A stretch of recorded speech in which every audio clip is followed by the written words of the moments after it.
जय श्री कृष्ण भक्तों।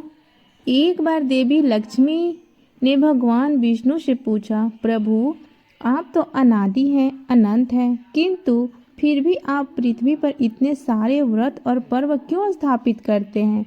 तब भगवान श्री हरि ने मुस्कुराते हुए कहा, देवी यह सब मनुष्यों के कल्याण हेतु हैं। जब जब मनुष्य मेरे प्रिय वृक्षों, नदियों और पर्वों का पूजन करता है तब वह मुझसे सीधा संबंध जोड़ता है। ऐसा ही एक व्रत है आंवला नवमी का व्रत, जो मेरे स्वयं के स्वरूप की उपासना का प्रतीक है। भगवान बोले, आंवला मेरा प्रिय वृक्ष है, इसमें त्रिदेवों का वास है। ब्रह्मा इसकी जड़ में, विष्णु इसके तन में और महादेव इसके शीर्ष में निवास करते हैं।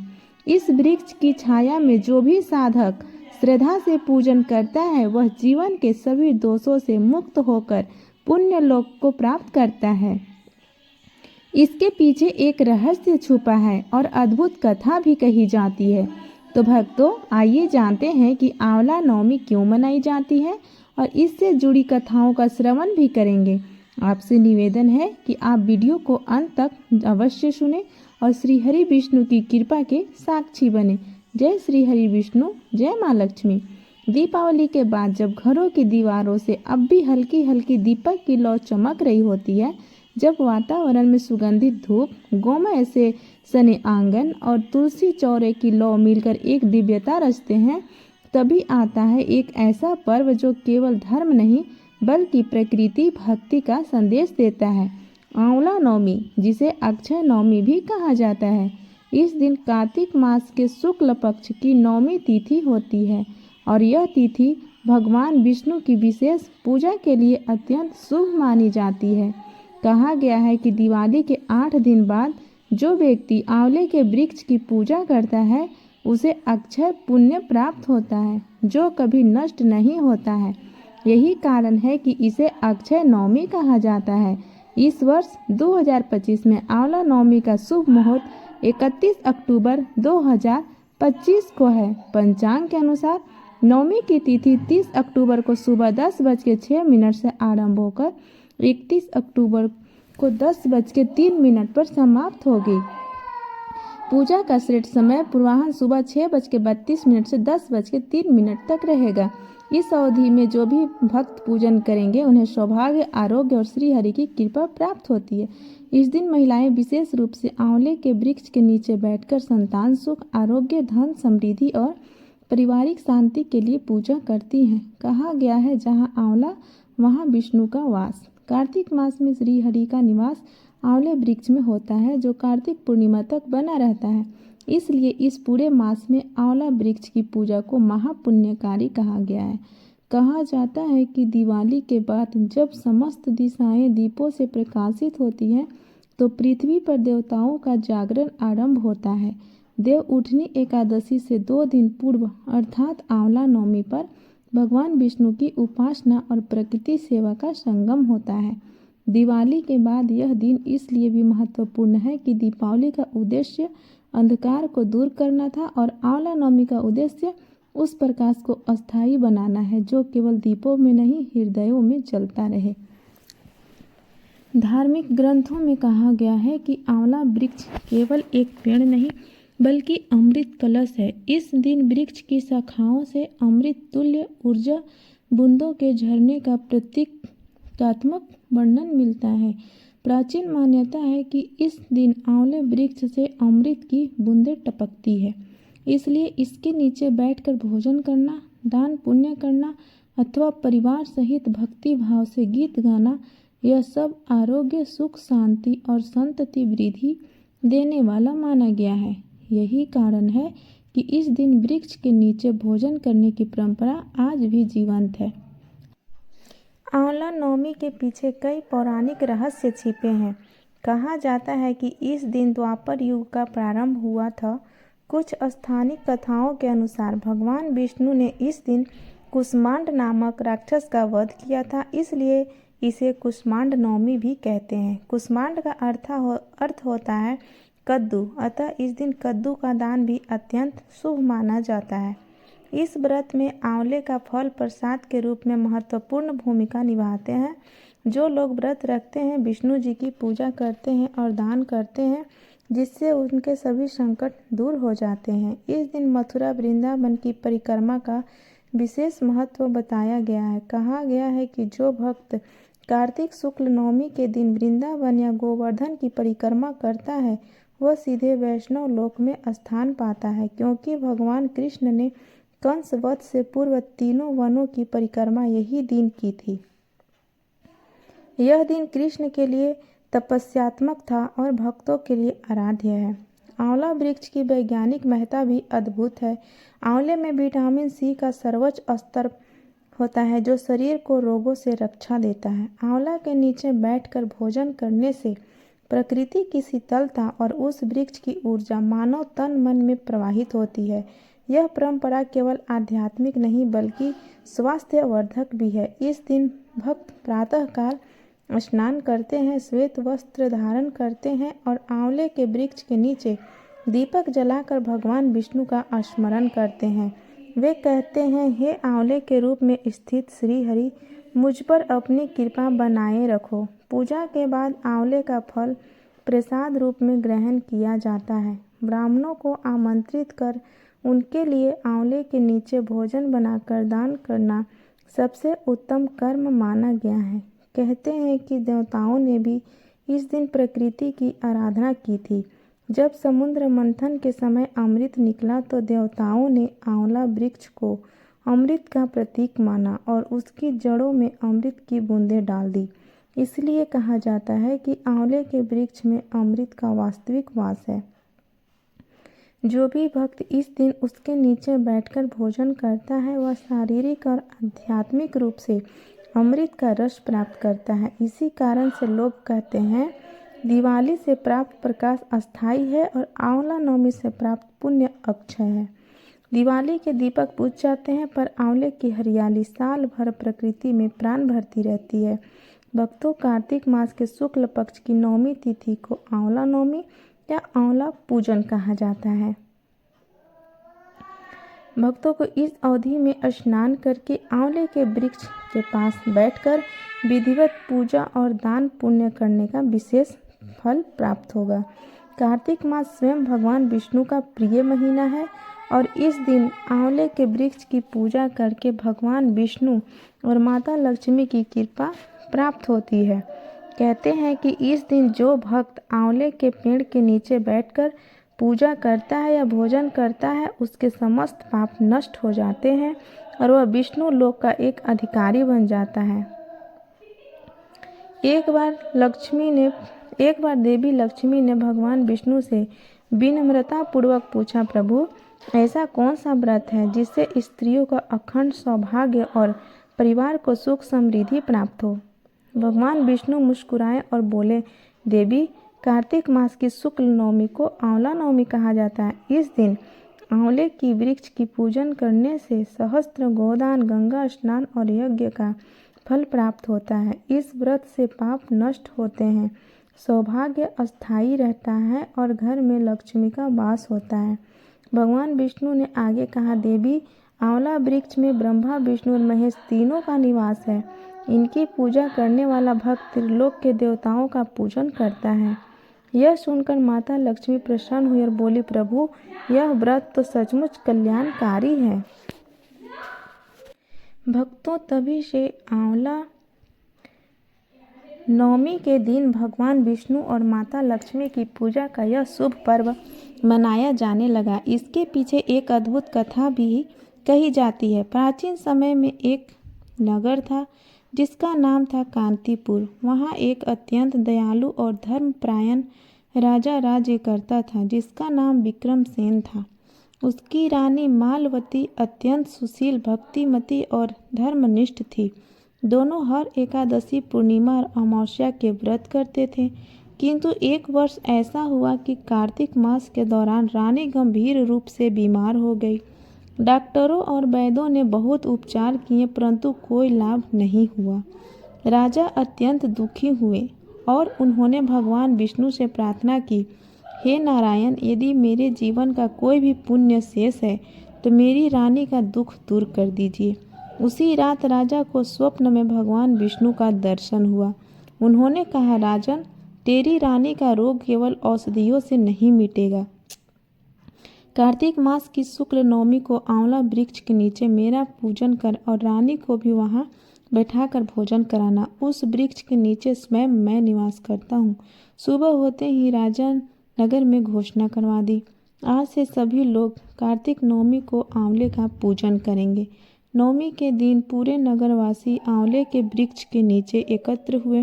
राजा रानी ने विधिवत पूजा की, दीप जलाया, भगवान विष्णु का आवाहन किया और आंवले के वृक्ष की जड़ में दूध, गंगा जल अर्पित किया। पूजा के पश्चात रानी ने वही प्रसाद रूप में भोजन किया। जैसे ही पहला ग्रास उन्होंने मुख में डाला, उनके शरीर से रोग के सारे लक्षण गायब हो गए।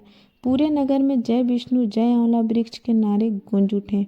तब भगवान विष्णु ने आकाशवाणी की, हे भक्तों, आज से जो कोई कार्तिक नवमी के दिन आंवला वृक्ष का पूजन करेगा, उस पर मैं और लक्ष्मी जी की सदैव कृपा बनी रहेगी। वह व्यक्ति कभी दरिद्र नहीं होगा और उसके कुल में सदैव धर्म और भक्ति की वृद्धि होगी। इस प्रकार आंवला नवमी का व्रत शुभारंभ हुआ। इसी कारण इस दिन आंवले के वृक्ष के नीचे पूजा करने, कथा सुनने और भोजन करने की परंपरा प्रचलित हुई। भक्तों, अब जानते हैं इस व्रत की पूजन विधि और इसके अद्भुत फल की कथा। कार्तिक मास के शुक्ल पक्ष की नवमी तिथि को प्रातः स्नान कर स्वच्छ वस्त्र धारण करें। एक पात्र में गंगा जल लेकर आंवला वृक्ष की जड़ में अर्पित करें। फिर भगवान विष्णु का स्मरण करते हुए कहें, ओम नमो भगवते वासुदेवाय नमः।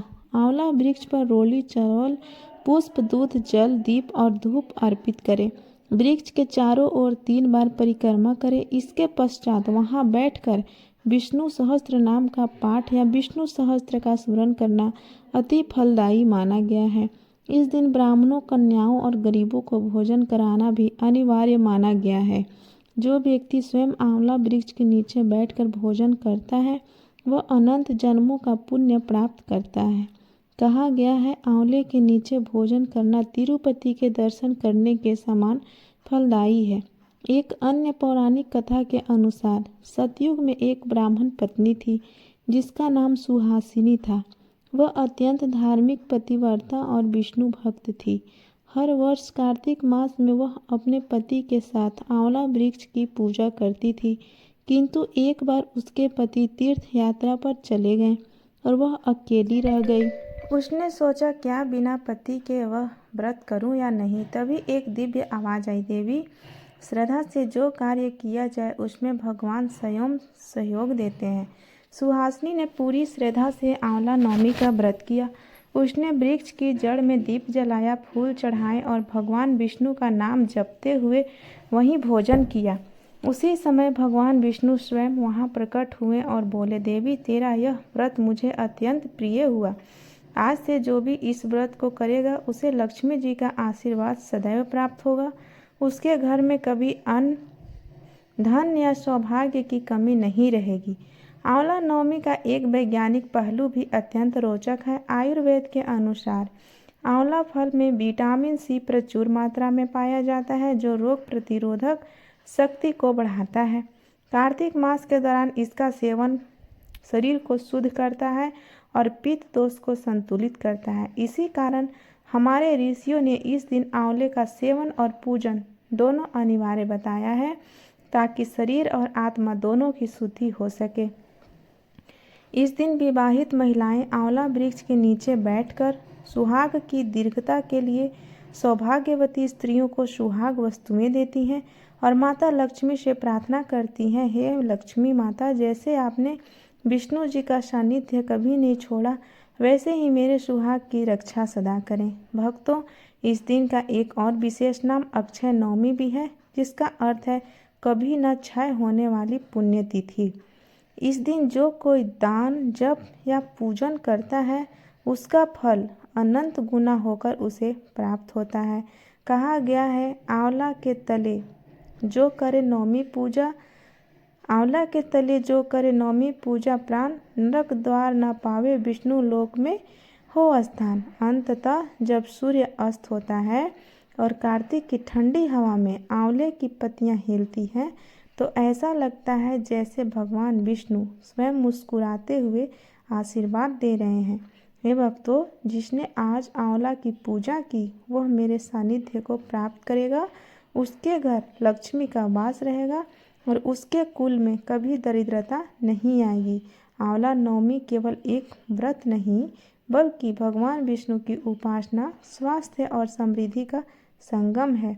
जो इसे श्रद्धा से करता है वह जीवन में सुख, समृद्धि और मोक्ष तीनों प्राप्त करता है। भक्तों, अब हम सुनेंगे आंवला नवमी की दूसरी कथा। बहुत समय पहले एक समृद्ध लेकिन दयाहीन राज्य था, जहाँ राजा आंवला राजा शासन करते थे। राजा ने एक दिन प्रण लिया कि वे प्रतिदिन अपनी प्रजा में 1 मन आंवला दान करेंगे और उसके बाद ही भोजन करेंगे। यह दान प्रक्रिया देखे तो सरल थी, पर राजा की प्रजा तथा उनके पुत्रों को यह प्रिय नहीं था। पुत्रों और बहुओं ने कहा, यह दान क्यों, हमारा खजाना तो धीरे धीरे खत्म होगा। राजा ने अपनी निष्ठा नहीं छोड़ी और नियम अनुसार दान करते रहे। समय बीतने पर पुत्रों का व्यापार ठप पड़ने लगा। राज दरबार में डर समा गया कि इस दान नियम से राज्य का भरण पोषण प्रभावित होगा। एक दिन राजा ने दुख सहते हुए महल छोड़ा और एक छोटे से समय के लिए जंगल में चले गए। वहां उन्होंने देखा कि भगवान ने उनकी निष्ठा देखकर उन्हें एक नया सुंदर राज्य दिया, जहां आंवले के पेड़ों की कतारें थीं। हर शाखा पर फल झूल रहे थे। राजा और रानी ने वहां बैठकर पुनः अपने नियम को निभाया, दान किया, पूजा की, आंवला वृक्ष के नीचे भोजन किया। इसके विपरीत पुत्र बहुओं के भाग में गिरावट आई, क्योंकि उन्होंने दान नियम को टाल दिया था। जब पुत्रों ने अपनी गलती और पिता की भक्ति को देखा तो वे मनोभाव से अपने पिता के पास गए और माफ़ी मांगी। पिता ने उन्हें समझाया, दर्शन करो, दान करने से खजाना नहीं घटता, बढ़ता है। आंवले का वृक्ष और इस दिन का व्रत देवों का प्रिय है। पुत्र बहुओं ने आंवले के पेड़ की पूजा करना शुरू किया और दान कार्य में लग गए। तुरंत ही उनके घर में खुशहाली लौट आई, संपत्ति बढ़ी, संतान सुख हुआ और राज्य परिवार में आनंद छा गया। इस कथा से यह शिक्षा मिलती है कि सच्ची श्रद्धा और नियम से किया गया व्रत, दान या वृक्ष पूजा कभी व्यर्थ नहीं जाती। जिसे हम महज दिखावे के लिए करते हैं वह शीघ्र नष्ट होता है, पर जिसे हृदय से निस्वार्थ भाव से किया जाता है वह अक्षय पुण्य बन जाता है। इसलिए इस पर्व को अक्षय नवमी कहा गया है, क्योंकि इस दिन किया गया पुण्य कभी नहीं क्षय होता है। इस कथा में आंवला वृक्ष का विशेष स्थान है, जो दिखाता है कि प्रकृति वृक्ष भी देवता परिवार का अंग है। जब राजा ने वृक्ष की पूजा की, अपने नियम पर टिके रहे, तब उन्हें दिव्य राज मिला। जब पुत्रों ने वृक्ष दान को तुच्छ समझा, तब वे पतन को प्राप्त हुए। यह हमें याद दिलाता है कि वृक्ष दान, पवित्र दिन, व्रत और श्रद्धा भाव से किया गया कर्म हमें सिर्फ इस जन्म में नहीं, आने वाले जन्मों में भी लाभ देता है। तो इस आंवला नवमी पर जब आप आंवला वृक्ष के नीचे दीपक जलाएंगे, पूजा करेंगे, दान करेंगे, तो इस कथा को याद कीजिए। कहिए, हे आंवले व स्वरूप विष्णु, मैं भी आपके चरणों में श्रद्धा भाव से समर्पित हूँ। मुझे अक्षय पुण्य दें, मेरे परिवार को स्वास्थ्य, संतान, सौभाग्य एवं घर परिवार में सुख शांति दान करें। भक्तों, अब हम सुनेंगे आंवला नवमी की तीसरी कथा। बहुत समय पहले एक समृद्ध और धर्मशील नगर था, जिसका नाम था अम्बलपुर। वहाँ के राजा महाराजा बहुत दानशील थे, किंतु उनके राज्य में एक ऐसा विचित्र नियम था कि हर दिन राजा स्वयं 1 मन आंवला दान किए बिना भोजन न करते। इस वृत्ति के कारण राजा का नाम हो गया आंवलिया राजा। राजा और उनकी रानी दोनों ही भक्तिमान थे और वे प्रतिदिन सुबह उठकर आंवले के वृक्ष के नीचे पूजा करते, ब्राह्मण दत्तक भोजन कराते, फिर भोजन करते। परंतु राजा के बड़े पुत्र एवं पुत्र वधू को यह नियम भारी लगता था। उन्होंने कहा, पिता, यदि आप प्रतिदिन इतने बड़े दान करें तो हमारा खजाना एक दिन समाप्त हो जाएगा। इस वृत्ति को शीघ्र बदलना चाहिए। यह सुनकर राजा चिंतित हुए। उन्होंने स्वयं सोचा, यदि मैंने यह दान बंद किया तो धर्म का संतुलन बिगड़ जाएगा। अतः उन्होंने अपने राज्य तथा सिंहासन को त्याग कर रानी सहित एक बियाबान जंगल में चले जाने का निर्णय लिया। वहां पहुंचकर उन्होंने पाया कि दान न होने के कारण उनका राज्य साथ साथ उनकी भक्ति भी छीन हो गई। 7 दिन तक राजा रानी ने भूखे प्यासे दिन बिताए। इस दौरान उन्हें एक दिव्य स्वप्न आया। भगवान विष्णु ने दर्शन दिए और कहा, हे राजा, तूने धर्म का पालन किया है, इसलिए मैं तुझे दान का फल दूंगा, संदेह न कर। सुबह जब राजा रानी उठे तो उन्होंने देखा कि जंगल के बीच में स्वर्णाकार आंवला वृक्ष खिला हुआ है। चारों ओर सोने चांदी के फलों की वर्षा हो रही है। वृक्ष के नीचे पहले जैसा महल, बाग बगीचे और प्रजा समुद्र से समृद्ध स्थिति में थी। भगवान ने स्वरूप बदलकर कहा, हे राजा, जैसे तूने ब्राह्मणों को दान किया था, वैसे ही आज तू इन आंवला मूल्यों को ब्राह्मणों को दान कर। यही राह है धर्म की। राजा रानी ने तत्काल विधिवत पूजा की, आंवले के फल ब्राह्मणों को दिए, दान किए, भोजन कराया और प्रसन्न मन से भोजन ग्रहण किया। उस दिन से राजा रानी के राज्य में समृद्धि, सौभाग्य स्थिर हो गया और लोगों में धर्म भक्ति का प्रचार फैल गया। वहीं राजा के पुत्र और पुत्रवधू, जिन्होंने पहले इस नियम को हल्के में लिया था, अब दैवीय नियति के अनुरूप भाग्यवश हार गए। उनका राज्य छीन लिया गया। वे दिन दुखी हो गए।